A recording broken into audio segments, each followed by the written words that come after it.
Y'all, today is chapter 29 through 31. So in 29, we see that Jacob finally got to Laban, which is his uncle. And his uncle Laban had two daughters, Rachel and Leah. So that would make Rachel and Leah Jacob's cousins. Back in the day, they had all this incest going on. So Jacob actually married Rachel and Leah. He married Leah first because she was the oldest, and that was just tradition.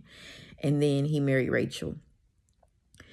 As we move further into 30, we see that Rachel couldn't have children at first, but Leah, she kept bearing son after son after son, and then it stopped.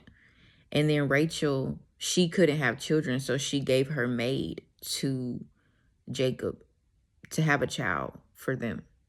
So basically, Rachel's maid became Jacob's wife. So now he has three wives. Then Leah stopped bearing children. So she got a little envious, jealous. So she gave her maid to Jacob to let him have a child, basically through her, but it was another woman's baby. So now Jacob has four wives total. If we dive deeper into 30 and 31, we see that Jacob was growing Laban's flock. He was able to keep his livestock growing consistently. And it was a certain point in time when Jacob was ready to leave. He had served for him for 20 years. 20 years is a long time, and I understand why he was ready to go. He had four wives, and he had a whole lot of kids. And he had kind of made a covenant with Laban that when he is ready to go, he can take a certain portion with him. Like all the livestock with spots on it, I believe. He said he could take those with him.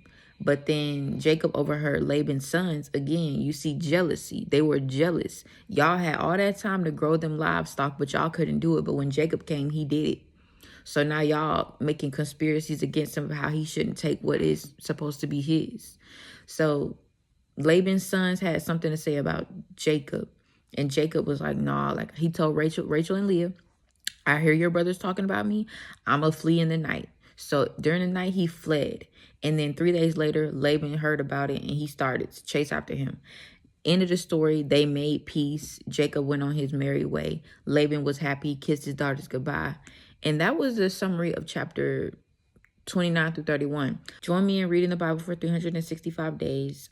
But the template's going to be at the end of the video. I love y'all. Thank y'all. Bye.